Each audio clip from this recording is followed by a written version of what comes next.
In this virtual day trip, we're in the stunning county of Surrey. Join us as we uncover delightful destinations to visit in Woking. We'll embrace moments to pause and reflect. And allow space for creativity along the way. This episode features the intriguing Brookwood Cemetery, the vibrant creative spaces of the Lightbox Art Gallery and Museum, not to mention the remarkable Surrey History Centre, and the magnificent Shar Jahan Mosque. Hello and welcome to your virtual day trip. I'm Annalise and alongside Luna we are exploring Woking today. Our first stop is Brookwood Cemetery. Perhaps not the first place you think of for a day trip, but it is an incredible place. With a fascinating history. I can't wait to find out more. Come on, let's go. Brookwood Cemetery is a beautiful Grade 1 listed historic park and garden in the heart of Surrey. Established in 1854, it is the largest cemetery in the UK. Covering 220 acres, the stunning grounds offer a picturesque and tranquil setting for visitors. Open year-round from 8 a.m. to 5 p.m. There's parking by the cemetery office and a toilet at the side of the Brookwood Cemetery Society building. Brookwood Cemetery is accessible by the South Western Railway from London Waterloo to Brookwood Station, which has a direct exit into the cemetery. You can drive around Brookwood Cemetery, but no dogs are allowed. With wonderful walks and water features, it's a peaceful sanctuary and has preserved memories and history for generations. Let's meet Kim, the chairwoman of the Brookwood Cemetery Society. This wonderful organisation was founded in 1992 by a group of passionate individuals who fell in love with the cemetery after uncovering its intriguing headstones. Since then, they've been dedicated to researching and sharing the cemetery's rich history and its burials with others. So you probably want to know why the cemetery's here. London, back in the mid-18th century, was vastly growing in population. And unfortunately, in 1848-49, they had some more serious cholera outbreaks. So that meant a lot more dead bodies. And essentially, Mr. Richard Brown and Sir Richard Spry came up with a plan of creating a cemetery large enough to bury London's dead in almost perpetuity, but far enough away from London, but close enough so families could still visit their loved ones. Originally 450 to 500 acres were actually enclosed, and these are the acreage that we use today. The cemetery, the Necropolis Company as it was known then, took advantage of the rail line and created the funeral trains. They had a terminus in Waterloo, which then came down all the way to Brookwood. Originally there was no station at Brookwood, that came along a little bit later, but the train would go a little bit further on and then come off at a siding and then be shunted back into the cemetery. The railway line continued through what is known as North Cemetery today. It would cross Cemetery Pales, which is the road running between the two parts of the cemetery, into what is now known as South Cemetery. Each of those cemeteries had its own little internal station. So if a funeral was happening in the north side, the train would stop there first, unload its passengers and its coffins, then it would carry on to the south side where the same would happen.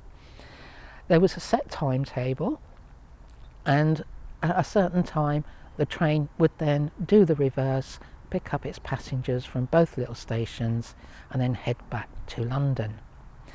Now, the rolling stock for the trains, the engines and the passenger carriages would have been standard rolling stock, although London South West Railways would hold back a couple of carriages just for funerals because they felt that day trippers or ordinary passengers might feel a bit strange sitting in a seat that some mourners had been in previously. The coffins would be put in hearse carriages, and each of those carriages were segregated, first, second and third class. Each of those coffins would also have its own individual rail ticket once again, first, second and third class. But those tickets were one way, they were not return tickets. Traces of the railway remain, with guided walks through its historic route led by the Brookwood Cemetery Society. Kim, with extensive knowledge of the cemetery, shows us what's believed to be the only official Zoroastrian burial site in Europe, once a dominant religion 3,500 years ago. The cemetery is open for burials and ashes interments for individuals of all religions and those without any religious affiliation. Famous inhabitants include renowned artist John Singer Sargent, British Islamic scholar and novelist Marmaduke Pickthall, and Janie Nazu Sr., the social reformer who became the first woman in Whitehall.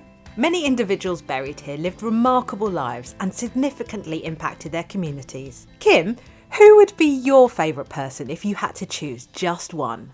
There are so many, but there is one lady that's outstanding for me, and her name is, and I hope I'm saying this correctly, Iqbal Hanazi Hussain. At the age of 15, she was married. She went on and had 7 children. But she was a lady that had a very good husband who encouraged her to get an education, which was unusual back then. She was born in 1897, I believe. And she learnt English through correspondence, sometimes with her husband. He would write letters home and she would reply. She went on to come to this country with one of her sons, who incidentally is also buried in this cemetery, as I've learned is her husband. And she went to university, and she fought for women's rights and to try and change the lifestyle of Indian women. And this she did by writing pamphlets and books. One book in particular, called Purdah and Polygamy, which I have recently read, is a very interesting insight into life of Indian women and marriage in those days. She set up girl guide groups back in India. She was also a teacher in India. She really worked hard for Indian women to have a bit more freedom and a bit more say about their lives. Thanks, Kim. It's great to learn more about lives of those that impacted positive change. The Brookwood Cemetery Society tirelessly researches and offers tours and events to showcase Brookwood's history. Fundraising and donations support restoration work at Brookwood Cemetery. John can tell us more as he takes us on a mausoleum tour. A feature of Brookwood Cemetery is some magnificent mausoleums. Some are of individuals, others are of families. This is the Keith Mausoleum, and it is the Gothic style. It's very lovely architecture. It's made in limestone, and it's quite a treasure. Unfortunately, in the late 1970s and 80s, vandalism within Brookwood Cemetery was dreadful, and a lot of things were smashed and broken. Any glass that was available to be broken was broken. When we come to do the restoration work, we realised that the door was very special, and using a very old black and white photograph that was in John Clarke's book regarding the railway, and we're standing right next to the original track of the railway here. The picture showed one of the Necropolis railway trains, but in the background was this Keith Mausoleum, and from that we could see exactly, all black and white, rather blurred, but we saw exactly what the original door looked like. Well, we were able to ask a carpenter from village next door in Pirbright to have a look, and we redrew it from there, and he built a lovely wooden door, and we re-engraved across the middle of the door the Keith name. We have to do something about security, and we gate them. So we have a company that comes and gates the mausoleums so that we have the ability to keep it safe, but also some of the wonderful architecture inside, in some case like this one, the stained glass windows are absolutely unique, and it's quite wonderful. We're now inside the Keith Mausoleum. Our good friend Bertie has taken the whole window out now. It's where we've bricked up. It's been bricked up from the outside, so when the window is finished, the bricks will come out and the new window will go in, and that will be magnificent because the light will come up through there and light this lovely building as it was intended to be lit. The windows have the most beautiful depictions. They are lovely. The colour is exceptional, and so when the sunlight starts to come back through, it really will make this a very special place. Because of the amount of the breakage, the pictures will not be whole.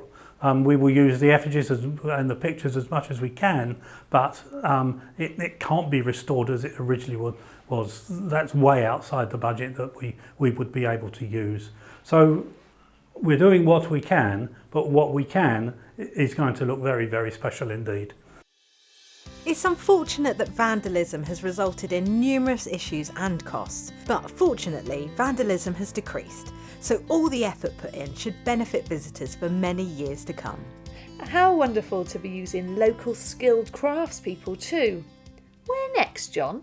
This is the Montague Winch Mausoleum. The drapes on the coffins, there's 3 coffins here. The drapes on the coffins are here because historical vandalism a long time ago, but the actual coffins were desecrated so badly that the Brookwood Cemetery Society has covered them with these drapes to restore the dignity that should be there. But the feature of this mausoleum is this magnificent statue of Christ bearing the cross on the Via Dolorosa. Henry Winch died in a motor car accident when he was driving his car in Hook, and near a pub called the Crooked Billet. The sun got in his eyes and he couldn't see where he was going.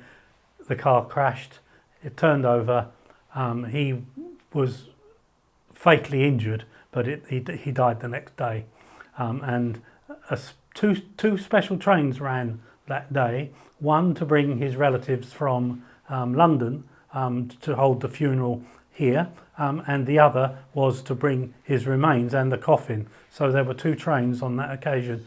Although the mausoleums are not open each day, the Society offers special tours where you can take a peek inside. We've now come into the columbarium, which is the largest of the mausoleums within the cemetery.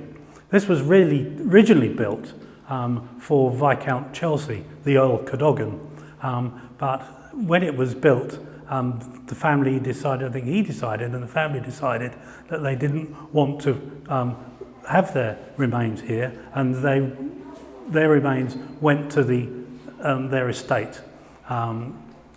So the building was then returned to the London Necropolis Company, who fitted it out with these niches for cinerary urns, which is obviously the ashes in boxes, in some cases in urns, in other cases, and the names of who are in the various niches can be seen. The building is beautifully lit by the dome and the lenses in the dome, coloured glass, and it's again gives that very peaceful, lovely atmosphere in here. Thankfully, this building has not been vandalised, so it's as you see it is as it should be. A huge amount of work has been done and restoration. The Woking Council did a lot of work in maintaining the roof and the keeping it dry inside about 4 or 5 years ago now. There are lots of information panels and signage as you walk around the cemetery. They even feature images of notable people and QR codes to find out more about them. Let's meet Alison, another tour guide, and see if she has a notable hero. I specialise in scientists. I spent my career working as a paleontologist at the Natural History Museum for many years, so I'm interested in scientists. And on the walk I show quite a few scientists, but this is my pièce de résistance. During COVID we were wandering about, John and I, and I noticed this name on this monument of Lyell. And I know of a man called Sir Charles Lyell, who was called the father of geology. He was a really eminent geologist in the 1800s, and he wrote a textbook which, you know, was a seminal textbook for many students, and even today people still read his book. And one of his students was somebody called Charles Darwin.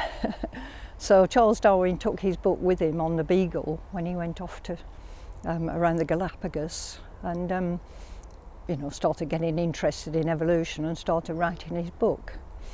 And Lyell was instrumental in getting the book published, but Darwin was a bit of a, he liked to get everything right, and he wasn't finishing the book, and somebody called Alfred Russel Wallace wrote to Lyell and said, oh, I've got this idea about evolution. He didn't use the word, but so Lyell had the paper that Darwin and Wallace wrote read out at the Linnean Society, but then he got hold of Darwin and said, look, you've got to get this book done, because if you don't, somebody else is going to do it. So he persuaded Darwin to write his book on evolution of species. So if it wasn't for Lyell, we would have the Wallace theory of evolution and not the Darwin theory of evolution. And anyway, Lyell, this is the Horner family monument. Mary Elizabeth was Horner's daughter, and Lyell, Horner was also a geologist, so Lyell probably met Mary, and they got married, and she's buried here with her father. His name is round the back, and it says Sir Charles Lyell Bart. He's buried in Westminster Abbey because he was such an eminent person, you know, next to Darwin and Newton and all those people, so that's nice for him. But also you can see Lieutenant Colonel Henry Lyell. That is Lyell's brother, and he married Catherine Murray Lyell, who was Mary's sister. So the two brothers married the two sisters, and so Henry and the ladies and the father are buried here, but Lyell's in Westminster Abbey. But he's my hero. Thanks, Alison. It's incredible what you can find out about the lives of the names on the gravestones. There are lots of different sections of the cemetery that accommodate people from different areas. This one has a beautiful St Alban the Martyr Holborn inscription carved on the wooden gates. It's well worth exploring the interactive map before you visit. Now, here is someone very special to our virtual day trip today, as we'll be hearing more about him later when we visit the Shar Jahan Mosque. Let's take a look at his gravestone. Gottlieb Wilhelm Leitner, born in Hungary in 1840, was a trailblazing scholar who left a lasting impact on Woking. And now to one of John's favourite cemetery residents. This is a beautiful statue of Elaine Faulkner. Elaine came from South Africa. She, with her husband, during the Boer War, looked after soldiers and had a sort of a clinic hospital in their house. At the end of the Boer War, she came over to London with her husband. On the way over on the boat, she caught enteric or typhoid fever and died in London, aged I think 24. A key restoration project initiated by the Society involved hiring a sculptor to repair and substitute sections of Elaine's damaged arm. She looks stunning today. I love the detailing of her carved jewellery, and someone has visited and placed an artificial flower beside the carved one she holds. With a cemetery this size, there is lots of maintenance to do. This includes a team of volunteers that Pamela from the Brookwood Cemetery coordinates. On a Thursday, I have a volunteer group who come and help tidy up some of the neglected areas that families haven't got time to come and visit. We do a lot of chopping, a lot of grass cutting, try and clean up some of the stones around the edges, expose some areas that maybe haven't been seen for a while. The people who come are actually a complete mixture of people, different ages, different backgrounds. I think they enjoy the social aspect. They like to give back to the community.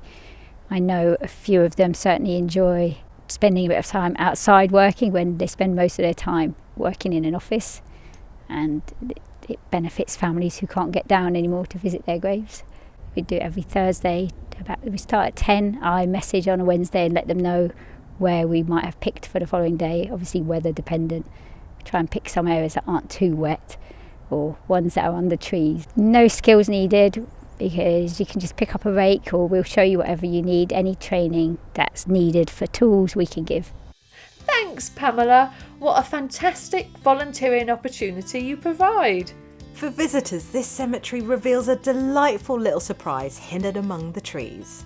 It's a wonderful chance to get some exercise while soaking in the beautiful sights and the cheerful sounds of nature and birdsong. Just a gentle reminder, please leave your furry friends at home during your visit. The residents of the cemetery might not appreciate any unexpected surprises from them. Let's meet one last inspiring person. Alison, another dedicated tour guide with the Society. I first started coming to the cemetery to partake in the walks, and I enjoyed it so much. And I helped Kim with the teas when I saw they were busy. And afterwards she asked me if I'd like to be on the committee, which I agreed. I then started to do odd bits and pieces, accompany the walk. Then I started to do my own research, and I do my own walks now with my own themes and topics. I think symbolism, that was the first one I did. And I've done one on vicars, because we've got quite a lot of vicars buried here, and women, sort of pioneering women. We've got quite a few of those in here as well. Lady Somerset, she was a woman that came from a noble family, and she married into another noble family, but she had the money and he didn't, and he turned out to be gay, and in those days the women had to accept it, but she was having none of it. So the husband, it was illegal in those days, so she refused to divorce him, but once he was outed he fled to Italy. And she was ostracised by society because she just didn't conform by accepting the way he was. But she went on to do a lot of work for women and to fight for women. And she's one of my heroes. Thanks, Alison. And if you'd like to find out more about the walks and events offered by Brookwood Cemetery Society, visit their website. We've had a great time at Brookwood and learned lots about its heritage. And there are more fascinating facts to uncover at the Surrey History Centre. Just a short walk from Woking Town Centre, the Surrey History Centre offers more than just records. Free to visit and filled with events and exhibitions, the Surrey History Centre inspires everyone to uncover the extraordinary past of Surrey. Let's head inside and meet the experts. Well, I'm Julian Pooley and I'm the Manager of Public Services here at Surrey History Centre in Woking. We're the County Record Office and Local Studies Library, and we also have an archaeological team in the building too. And we're run by Surrey County Council, and our job is to care for and make accessible the county's historic records. We've got 6 miles of shelving behind where I'm sitting today, looking after millions of records dating back to the mid-12th century and right through to, well, last week's Surrey Advertiser. We're taking in records all the time. But we hold the records of Surrey County Council and its predecessor authorities, but also parish churches, business records, institutional records, school records, lots of hospital records, because Surrey used to have lots of hospitals around it, and we rescued those when those hospitals closed. But also family records. Records of the families of Surrey, like the Molyneux of Loseley, and the Brays of Shear, the Lomaxes of Leith Hill, you name it. It's an amazing, diverse collection reflecting the history of Surrey and its people over 9 centuries. Anyone can visit us. It's totally free to do so, and order up items from our strong rooms to use for their research. So that you're looking at the original documents, not copies. unless they've been scanned and are available on digital formats like Ancestry or Find My Past, which are free to use here anyway. There's always trained staff on hand in the public search room to welcome you, help you find what you're looking for, suggest what other things might be interesting, and then show you how to order them up using our computers. And then we can produce them from our strong rooms in about 10 to 15 minutes. And then you're there. You're looking at the original letter written by Lady Jane Grey or signed by Queen Elizabeth. You're looking at original mental health records of your ancestor admitted to a Surrey asylum in the 19th century. You're reading letters of R.C. Sheriff from the Western Front, letters to his parents that he then used in the play Journey's End. It's an amazing, diverse collection, and it's open to all. Many people think when they're visiting a county record office that they have to wear gloves to look at these immensely fragile documents, unique documents, but that's very rarely the case. We don't use gloves here because if you think about it, if you're wearing gloves, you can't feel how fragile that paper is between your fingers. You're much more careful if it's just you and your fingers and the document. The only time we do wear gloves is with photographs, unprotected photographs, by which I mean they haven't been wrapped by our conservators in clear plastic to protect them. If they haven't got that, then we wear gloves because however clean you think your hands are, there's always a little bit of grease on them. And it doesn't take long for that grease to show up on the emulsion of that photographic print. I have got out one of the very earliest parish registers that we hold for the county, dating from 1539 from Bletchingley. An amazing document, quite small, beautifully bound, but with exquisite handwriting in it on beautiful, beautiful paper. I've also got out a casebook from the Royal Philanthropic School at Red Hill. It was one of the world's very first reform schools, established in the late 18th century.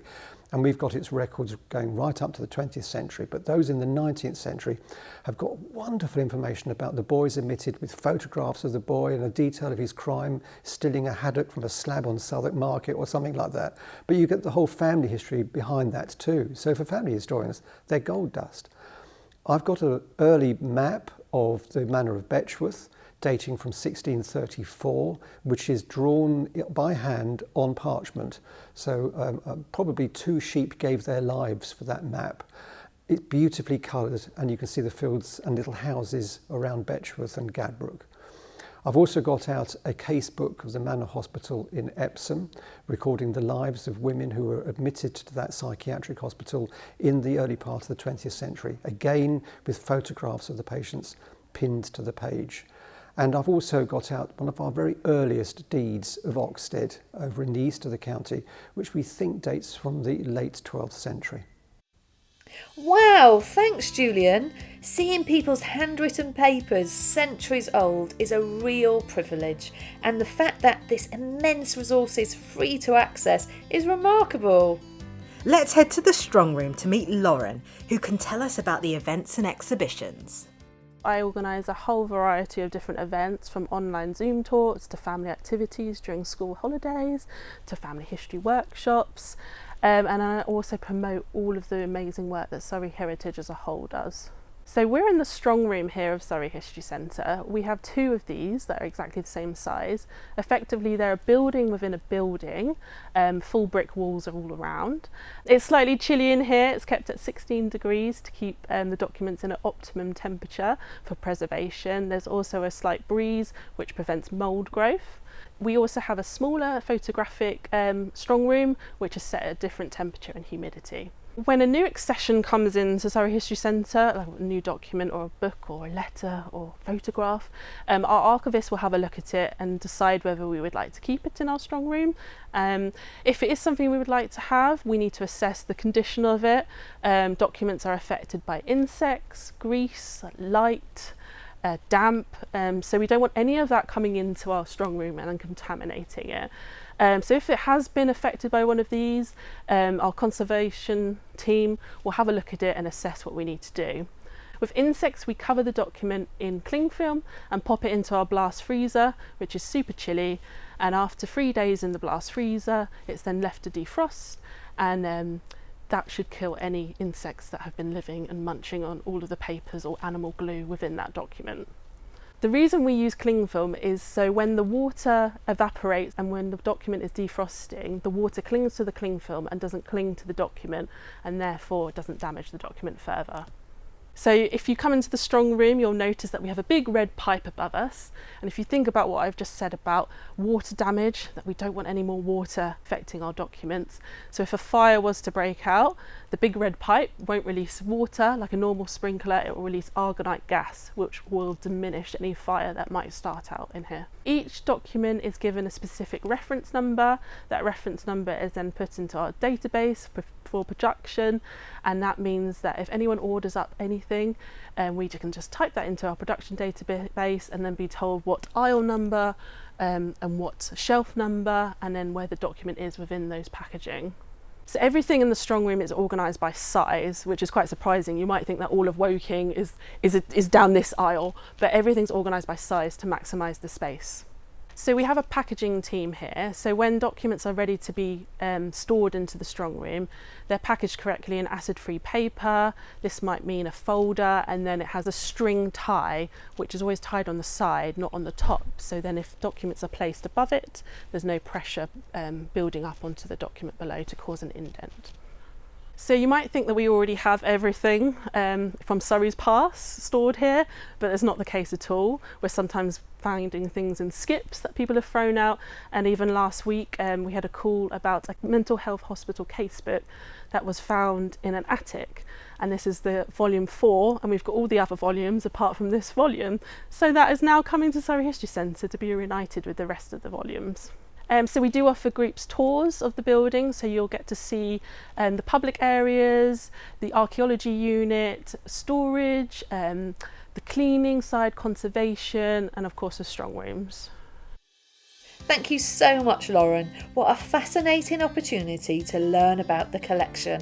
The Surrey County Archaeological Unit is also based here. Hannah can tell us more. My job is bringing archaeology to the residents of Surrey. So I offer lots of volunteering opportunities. Normally in the summer months we get volunteers out and actually doing digging with us on different sites, and over the winter we process the finds. So we're washing them, archiving them and researching so we know a little bit more about the people that lived in Surrey in the past. So as well as that, I also work a lot with children. I go into schools. We have loan boxes that we send out to schools, which are always very well received from the kids, which is great. So lots of different opportunities for you to get involved in archaeology on your doorstep. At Surrey County Archaeological Unit, we also mainly work on building sites. So for example, if anyone's building an extension or even something up to a new school and it looks like there'll be archaeology underneath, we actually go in and take the archaeology out. We bring it to the finds processing room at the History Centre, and again we wash it, we analyse it, and we write reports that are then publicly available so everyone can learn about what we've uncovered. When people ask me what my favourite find is, I always find it really difficult to pick one, and everyone always expects me to say something like gold or silver or jewellery, but actually my favourite finds are quite often pieces of pottery that people are using in their everyday lives. I think it really gives you a connection to the past, particularly when the pot's got something like burnt food remains on the bottom, because you can build a picture of someone's life. And I love pots that's been decorated by hand with fingerprints and thumbprints. My other favourite finds are we have some Roman tiles that have got small footprints on, which might have been from children, and also dog paw prints, and you can imagine these tiles have been left out to dry and you've got a naughty dog that's run across them all and someone shouting at them to get off. And I think things like that give you a story of the past I find really exciting. So one of the community archaeology projects that we have finished fairly recently is Woking Palace, and we had thousands of school children and volunteers come out and excavate Woking Palace with us, which was really great fun. But as part of that, there's now a permanent display at the Lightbox in the Woking Story Gallery upstairs, and you can have a look in there, and it's got a beautiful gold and ruby hat pin that we uncovered during the excavations, which dates back to the Tudor period. And I like to think that maybe Henry VIII, had come into the kitchen and thrown his hat on the floor and asking where his breakfast dinner was and he'd lost it. But up in that gallery there's some really beautiful pottery and tiles, Valencian tiles that were imported from Spain. So it just shows the status of the site. If you're importing a lot of tiles over the sea in the Tudor period, it's quite an undertaking. So it's definitely well worth going and having a look at those if you're ever in the Lightbox. The Friends of Woking Palace do have open days and run tours, and also there's a free audio guide that we've put together that you can download on it's izi.travel app. You can download it for free, and it does a 2-mile circular walk, and it's got all the information about what we uncovered during the excavations. And there's also a kids version of the tour as well, where you can be a time traveller and travel through time, and it's got some great Tudor music and things that you can dance along to. It all sounds amazing, Hannah. I love the idea of being a time traveller and seeing how people used to live. Well, before we travel anywhere else, let's pause and get creative. Let's take a moment to pause and reflect on the beautiful places we explored today by colouring in our postcards. You will need the postcard printout, colouring pencils or pens, a pair of scissors and a glue stick. Colouring isn't just for children, it's a wonderful, relaxing activity that people of all ages can enjoy. Once you've finished colouring, simply cut out the postcard, stick it together and write a note to a friend. Why not invite them to join you on a visit to some of the lovely places we discovered, or tell them about your favourite places? Don't forget to pop a stamp on before you post it. So let's grab our pens and pencils and bring our adventure to life on paper.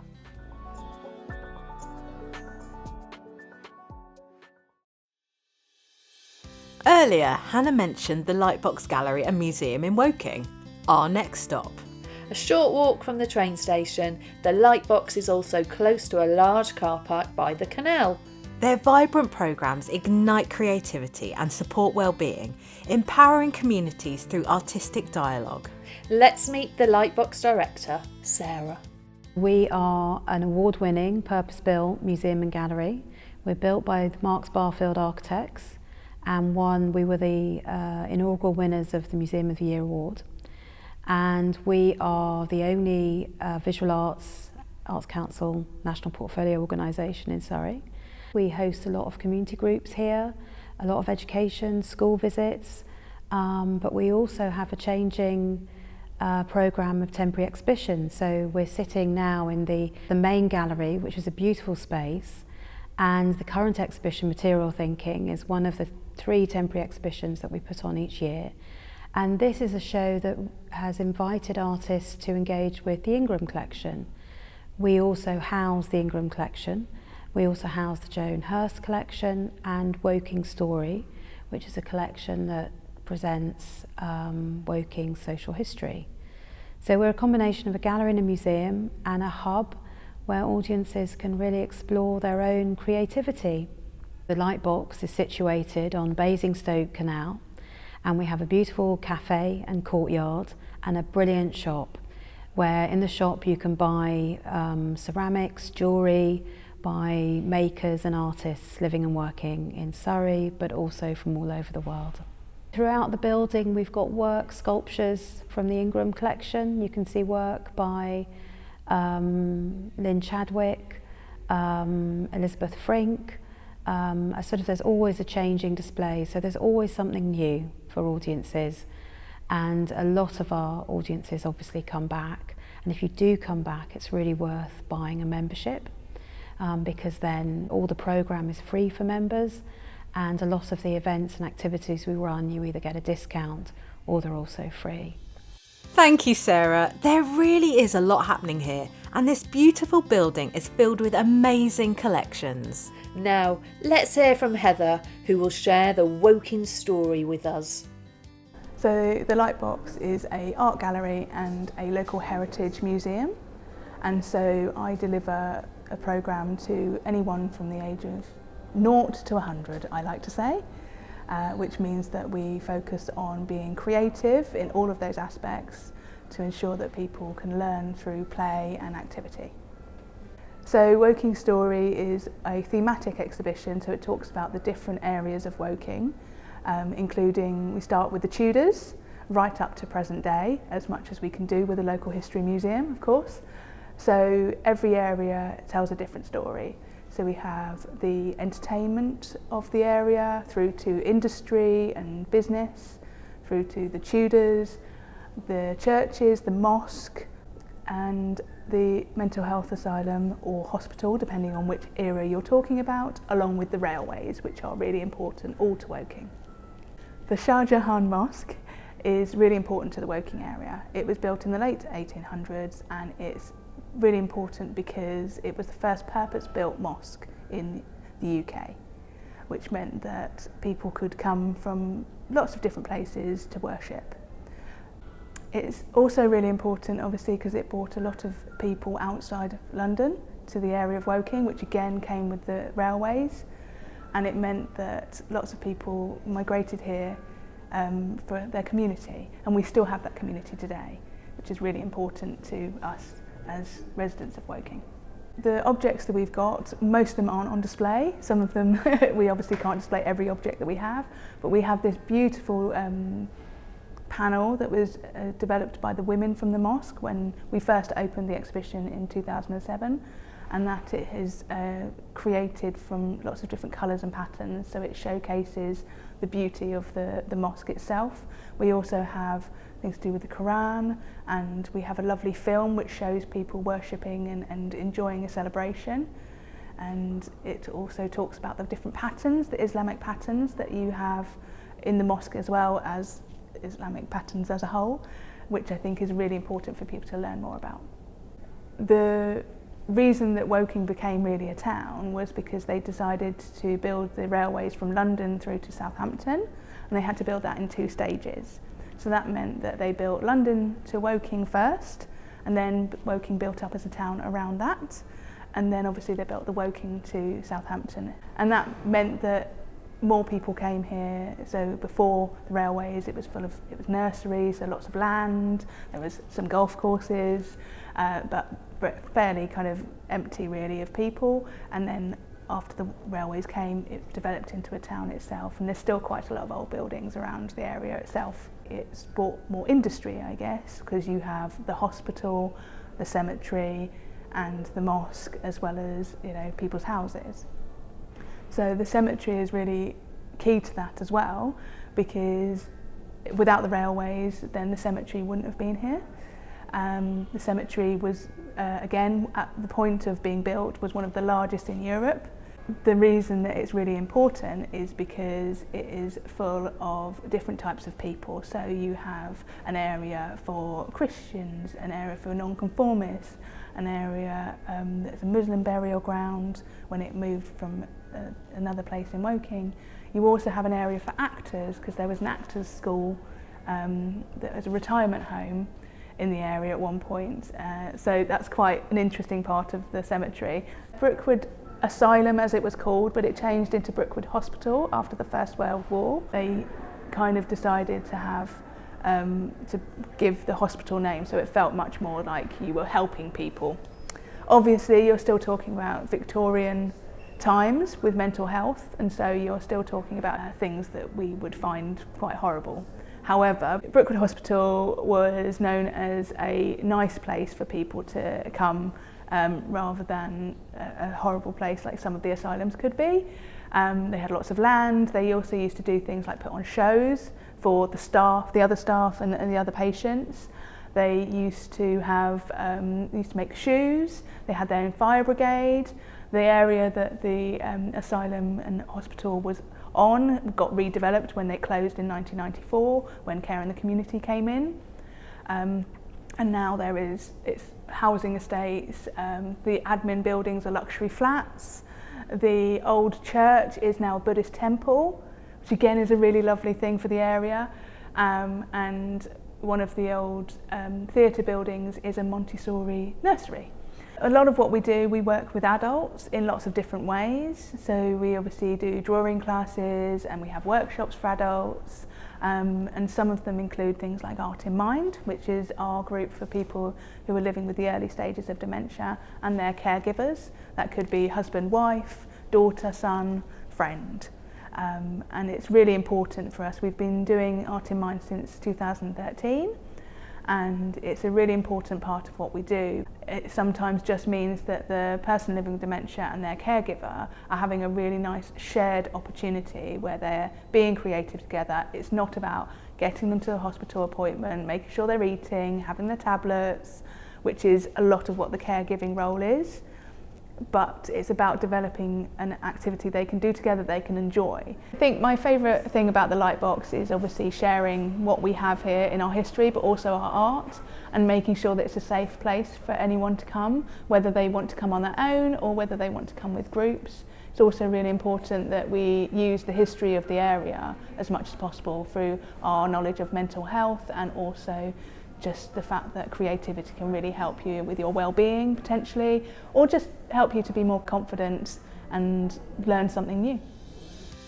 It was wonderful to meet Heather and Sarah and explore the dressing up box. Heather highlighted how crucial creativity is for our well-being and confidence. And our next guest will share valuable tips on nurturing this through writing. Let's welcome Kate. Hi, I'm Kate McBarron, and I'm passionate about the power of writing and creativity to support us in our daily lives. I've been a professional writer for over 20 years and a writing for wellbeing practitioner for over 10 years now. So that involves using writing as a tool for self-expression, for self-discovery, for relaxation, for fun, anything that supports our well-being. Writing for wellbeing isn't quite like the other types of writing we might do at school or in the workplace or in a traditional creative writing workshop. It's not about writing for other people, so writing for an audience, or about creating a polished piece of high art. It's about writing for yourself, without judgment, and finding your own words and seeing where they take you.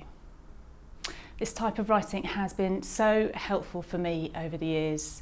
It's helped me to understand myself better, to overcome difficulties, to feel healthier and be happier. It's such a huge part of my life, and I'm so grateful for it. I wouldn't be without it now.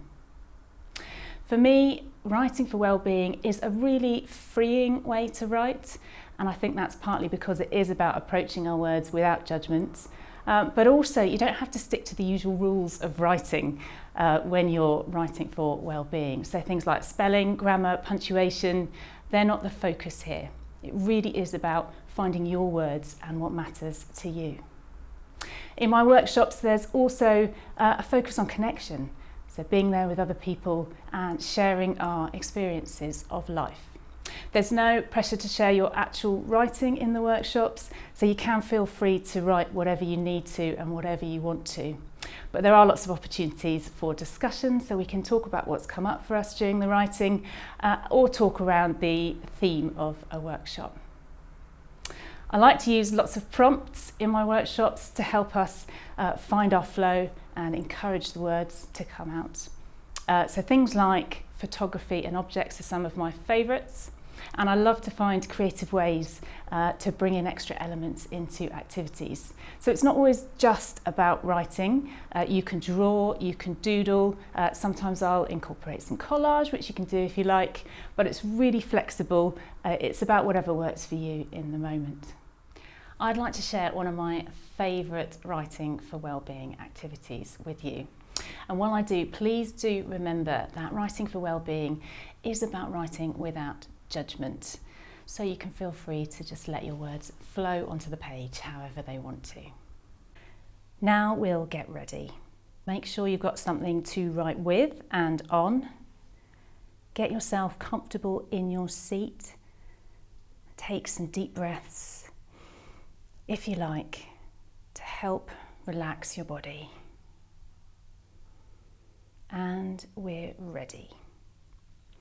I invite you to think of a place where you can enjoy total relaxation. It can be a real place, somewhere you've been before, or it can be totally imaginary. You might imagine a tropical beach, a beautiful woodland, or a comfy armchair by a warm fireplace. Wherever you choose, I invite you to write about it, describing it using as many of your senses as you can. Sight, sound, smell, taste, touch. Think about the sensations you notice in your body and the emotions you feel. We'll take 3 minutes for our writing. Write whatever comes to mind as you immerse yourself in your relaxing place.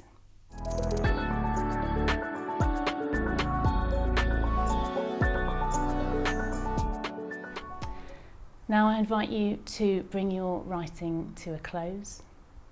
When you've got a moment, perhaps later on, do reread what you've written today and see what you notice about your words. And know that you can always revisit your relaxing place whenever you need to.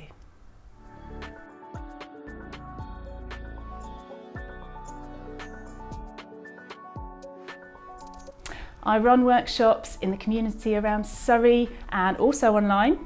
Anyone wanting to find out about upcoming workshops can get in touch with me. You can also sign up to my monthly Words and Wellbeing email through my website, and that includes a journal prompt and news about upcoming events as well. I'm feeling very relaxed. Thank you, Kate. What a great activity we can all do. We're certainly making the most of our day trip.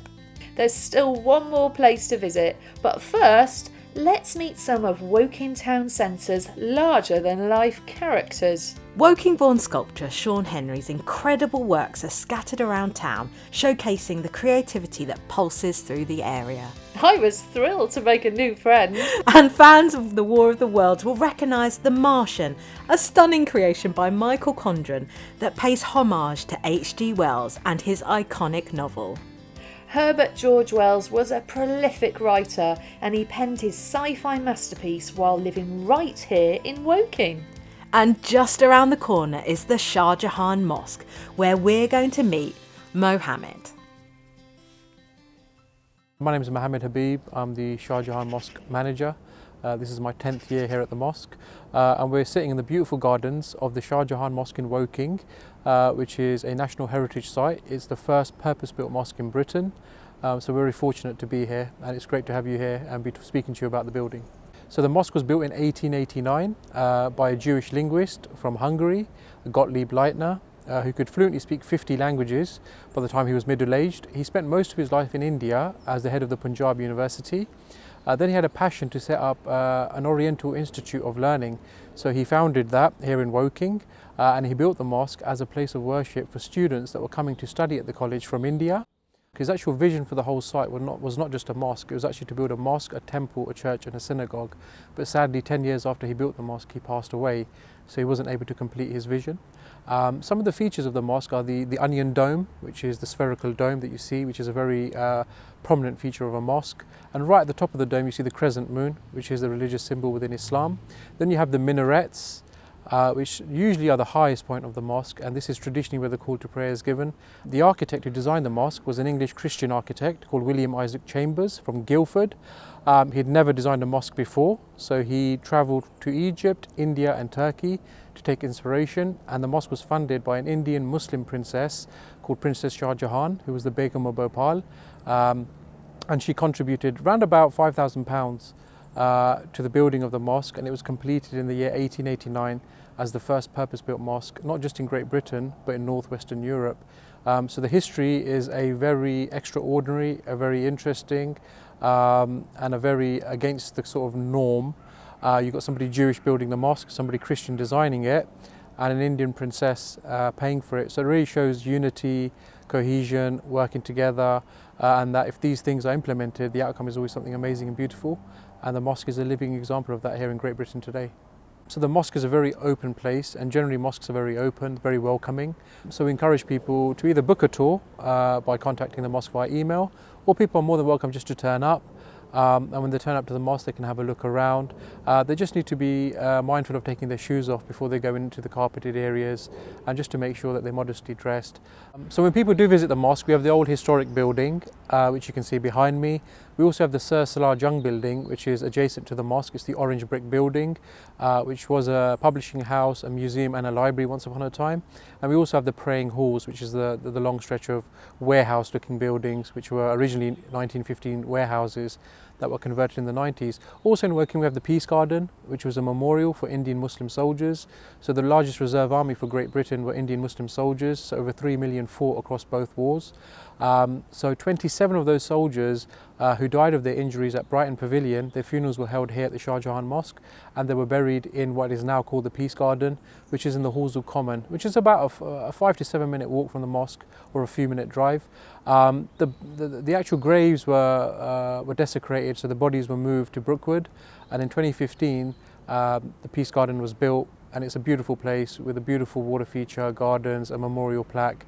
So we encourage people to also visit the Peace Garden, and also when they're in Brookwood Cemetery they can see the graves of those soldiers in the military section at Brookwood. What a great insight into the Shar Jahan Mosque. Thank you, Mohammed. Thank you for joining us on this virtual day trip. Our journey has been full of unexpected and incredible sights, with fascinating histories and wonderful people to match. We hope you've enjoyed learning with us. See you next time! This virtual day trip was created by Whistlestop Arts. And it was funded by Arts Partnership Surrey. Thank you to everyone who has supported this project. For more resources and information about the work that we are involved in, please visit whistlestoparts.org.